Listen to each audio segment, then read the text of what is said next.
By noon, the news of Mother Abigail's disappearance, days before the Free Zone's first all-important town hall meeting, swept Boulder. The community's collective sense was that she must have gone off to pray for guidance. The general mood was more of unhappy resignation than alarm. I must be gone a bit now. I've sinned and presumed to know the mind of God. My sin has been pride, and He wants me to find my place in His work again. I will be with you again, if it is God's will. Abby Fremantle. Except at the power plant, where the efforts to get the juice flowing again were interrupted by Glenn's arrival with Mother Abigail's note. We can't let an old woman wander the friggin' wilderness like some Old Testament guy until she dies of exposure. Slow down, Stu. Let's try and look at the implications of this. If the Pope decides he has to walk to Jerusalem, do you argue with him if you're a good Catholic? To hell with the implications, Glenn. It's not the same thing and you know it. It showers just about every afternoon. If she gets soaked, Mother's sure to take a cold. Then what? Pneumonia? At her age? Ralph's right. We have to pull together a search party. How far could she have gotten? Nick wrote in his notepad. Even if you find her, how would you bring her back? Chains? Of course not. But we can't do nothing. Nick writes, man proposes. God disposes. Mother A thinks she's being directed by God. What's to do? She's gone. We can't change that. What do you want, Nikki? Someone stumbling over her body this fall in one of those box canyons west of town? It was her decision to go, Stu. We have to honor that. I have an idea, Stu thought. Harold's eyes were like the surface of Brackman's quarry back home. The water looked pleasant enough. The four boys had drowned in its black depths over the years. What's your notion, Harold? We mount our trusty cycles and reconnoiter the area west of Boulder. If we find her, we don't force her to do anything, but we can at least keep tabs on her. Ask if she wants or needs anything, like a ride back to town. I think it's a hell of a good idea, Harold. If there are no objections, I'll just swing by home and leave a note for Fran. She'd been at the library in downtown Boulder, reading up on gardening, when she heard about Mother Abigail taking her leave. Fran went straight to the apartment, missing Stu and the others by a few minutes. His note was short. Back by 9:30, I'm with Ralph and Harold. Immediately she worried. A man who would steal your diary, Harold, and pilfer your thoughts might creep up behind someone he hated, Stu, and give him a push right off a high place, or use a rock, or a knife, or a gun. So Harold's house on Arapaho might be deserted until 9:30 tonight. 3 minutes later, biking up Broadway, Franny was wondering what she would do if she actually found something incriminating at Harold's. The truth was, she had no idea. The house was deserted and locked, except for a cellar window through which Franny wriggled. Why do you lock your doors, Harold, when everything's free? Because nobody is as afraid of robbery as a thief. The basement had been finished into the kind of rumpus room that Dad had always talked about but never gotten around to doing. With that thought came a sudden wave of homesickness for Algonquin, for the ocean, for the good old Maine hills and pines. If you have to have a cry, Franny, old kid, old sock, have it later, not here in Harold Lauder's house. Business first. Upstairs, the living room's nicest feature was a fireplace with a stone hearth wide enough to sit on, which Franny did, looking around thoughtfully. As she shifted, she felt a loose hearthstone under her fanny. My God, Franny thought, the shades are down at least, and my bike is in the backyard, out of sight. Hello? Is anyone home? The knob of the front door began to turn in frustrated half circles. She could summon nothing to her mind except gibberish. Before removing the mote from the neighbor's eye, remove the pine from thine own. Then, after an excruciating few minutes, and with an indescribable sense of relief, she heard footfalls clicking away from the house down Harold's concrete path. Fran ran down the hall to peek out. She had to see. The cross woman. The one who'd come over with Larry Underwood, she thought. Does she know Harold? 5 minutes later, too nervous to search any further, she boosted herself back through the cellar window on a wicker chair she had pulled over, then moved back to its original position. Once home, she concluded, simply, that she was not the one for housebreaking. Oh, Stu, I need you. Please come home. Later, the hunt for Mother Abigail. Harold asked for Nederland because it was the least likely area to find anything. He didn't think he could walk from Boulder to Nederland in one day, let alone that crazy old bag. Sunrise Amphitheater. No sign of her. Storm's coming up over here. Ralph was way up on Flagstaff Mountain, but Stu was in Chautauqua Park, only about 4 miles from Harold. 10-4, Ralph. Harold, you there? Calling Harold louder. You copy, Harold? Harold? I'm here. I was off to the side. Thought I saw something in a ditch, but it was just an old jacket. Over. Yeah, okay. Why don't you come down to Chautauqua, Harold, and we'll wait for Ralph together. Copy? You like giving orders, don't you, suckhole? I might have something for you. Yes, I just might. Sorry, Stu. I was just wool gathering. I can be there in 15 minutes. Over and out. Harold took a moment. He felt he was at a point of balance, about to shift. He was wearing an Army surplus flak jacket for the mountain chill, but also because it hid the Smith & Wesson .38 in one of his zippered pockets. He'd initiated this expedition on the chance that he might be alone with Stu long enough to actually do it. Tonight? Why not? On his way to Nederland, Harold felt a stupendous irrational power coming from the west, so great that he worried it might drive him mad. He felt that if he ventured much further towards Vegas, self-will would be lost. He would go just as he was, empty-handed. And for that, although he could not be blamed, the Dark Man would kill him. It was 10-7 now. He could waste both Redmond and Bretner by 7:30. Fran wouldn't raise the alarm until 10:30. By then, he'd be well on his way to Nevada. Smiling, Harold Lauder drove towards Chautauqua Park. Nothing, huh? Never mind. Was a good idea. For all we know, she's back at the house right now. If not, we can look again tomorrow before the meeting. Hopefully we won't be looking for a body. Hopefully not. Listen, Harold, why don't you come back to supper with me? What? Supper?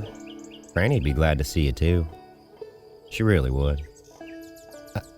I had a thing for her, you know. Maybe it's best if we just let it go for now. Nothing personal, just the two of you belong together, I know that. Your choice, Harold, but the door's open any time. And thank you for pushing that we look for Mother, even if it came to nothing. Will you shake with me? Harold stared at Stu blankly for a moment. Then he took his right hand out of his jacket pocket, seemed to catch on something, maybe the zipper, and shook Stu's hand. Glenn Bateman joined them a few moments later.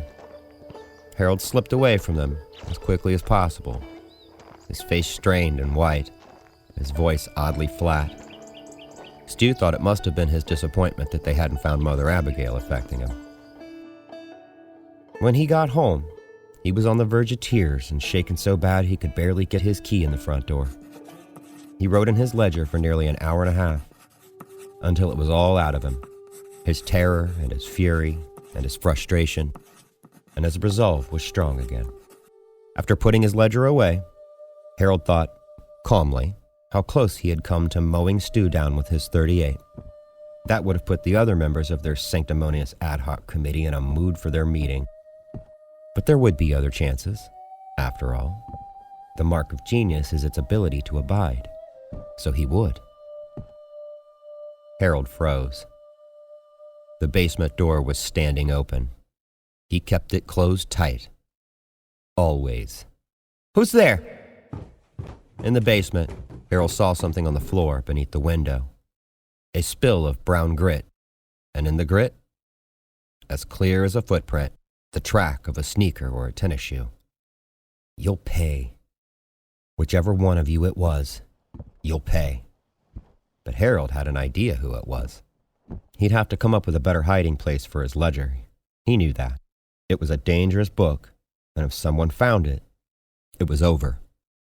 He kept thinking of Fran's shoes. Patterns of soles. Patterns of souls. When Harold finally did sleep, he cried out miserably in his dreams, as if to ward off things that had already been let in forever. Meanwhile, Stu and Fran's. "Where have you been? I was worried." Stu explained Harold's idea that they hunt for Mother Abigail, to at least keep an eye on her. "We would have taken you along, kiddo, but you were nowhere to be found." "I was at the library." How did Harold seem? "Pretty well racked. Sorry his idea didn't pan out better. You know, I could really get to like that sucker. I invited him to supper. I hope that's okay by you." Yes. I'd like to be on good terms with Harold." "Mother Abigail doesn't show up by tonight. Thought I'd ask Harold if he'd want to go out again with me." "I'd like to go too. And there are a few others around here that aren't convinced she's being fed by the ravens. Dick Volman's one. Larry Underwood's another." The search party started out modestly with half a dozen folks, but by dusk, there were better than 50 people combing the brush west of Boulder. The Free Zone's mood had shifted to dread. Despite the powerful dreams that accorded Mother Abigail a semi-divine status, most people were still realists. The woman was well over 100 years old, and she had been out all night, all on her own. And now, a second night was coming on. By dusk, a breeze from the mountains was throwing a splatter of rain against the windows of Fran and Stu's apartment. They were both feeling low and unhappy, when Glenn bursts in. "Stu! Fran! Oh man, I'm glad you're here." "What's wrong, Glenn? Did someone find her?" "No, it's not bad news. It's good news. But it's strange. You better come over to my place." "I came home from looking and he was on the porch, fast asleep. He's really scrawny and he's been fighting. But it's Kojak." "I'll be. Say, that's a good boy. Good boy, Kojak." "He followed me. That's the kind of thing you read about in Star Weekly. Faithful dog follows master 2,000 miles. How could he have gotten here? Maybe the same way we did. Are you saying dogs do dream, you know? Is that what happened with you, boy? Did you dream about Mother too?" In fact, Kojak, who still thought of himself occasionally as Big Steve, which had been his original name, followed the scent of the man all the way to Hemingford home, where 4 wolves came out of the corn like ragged spirits of the dead and set upon him. The fight had been brutal. Indeed, even when Kojak was an old dog, and he would live another 16 years, long after Glenn Bateman died, the wounds he received in that battle would ache and throb on wet days. Kojak killed 2 of the wolves and sent the other 2 scurrying away, before crawling under a porch to hide from an unseen thing that felt like a man and a wolf, and an eye, a dark thing like an ancient crocodile in the corn. Some unknown time later, Kojak emerged from beneath the porch, sure of where to go, and it was not the man's scent guiding him. It was a dream to the west of him chasing rabbits through clover that was wet with soothing dew. Chautauqua Auditorium, the first Free Zone town meeting. The turnout was almost total, and for the first time, Larry Underwood got an idea of how large the community was becoming in Boulder. It all came down to this. Mother Abigail would have endorsed all 7 members of the ad hoc committee in one fell swoop, But now, each one of them would have to be nominated and seconded separately. Larry's hands were damp and chilly. In his heart, he heard his mother's voice. "There's something left out of you, You'll be fine." "Huh? Lucy?" "Don't be nervous, Larry." Stu began the meeting by introducing each member of the ad hoc committee, one by one. When it was Larry's turn to stand, he thought, once, in another world, there would have been concerts. This kind of applause would have been reserved for Baby Can You Dig Your Man. This wasn't on the agenda, but I wonder if we could start by singing the national anthem. I guess you folks remember the words in the tune. Fran's sweet voice sang the first 3 syllables. "Oh, say can." And Larry was suddenly transported back to upstate Vermont, to July 4th, when he awoke, unaware that Rita lay dead in a tent behind him. The other voices joined, including Lucy's, as she took his hand. And Larry was a boy, with his mother in Yankee Stadium, back when all things were still possible. When the singing was over, and applause filled the hall, Larry was crying, like many others. Rita was gone. Alice Underwood was gone. New York was gone. America was gone. Even if they could defeat Randall Flagg, whatever they might make would never be the same as that world of dark streets and bright dreams. The meeting continued. Stu asked that the Free Zone citizens accept both the Constitution and the Bill of Rights as government law. A voice in the back seconded the motion. So, those in favor, say aye. Aye to the rooftops. They like to vote, thought Stu. Good. Now we see if this is going to be easy or hard. The next item on the agenda reads, to see if the Free Zone will nominate and elect a slate of 7 Free Zone representatives. That means... Mr. Chairman? Mr. Chairman! Harold Lauder. Nick had blocked Harold from serving on the ad hoc committee. Was this his moment of revenge? Was he about to accuse them of a railroad job? Which, in a way, is what they were committing. The chair recognizes Harold Lauder. I'd like to move that we accept the slate of ad hoc committee members in toto, as the permanent committee. A moment of stunned silence among the gathered, among the 7 ad hoc members. Then applause filled the room, again, as cries of, "I second," rang out. Harold planned this, thought Stu. These people may elect us, but they'll remember Harold. Still, he got to the root of this thing in a way that none of us thought of. Not even Glenn. It's pretty damn near a stroke of genius. Well, let's vote then.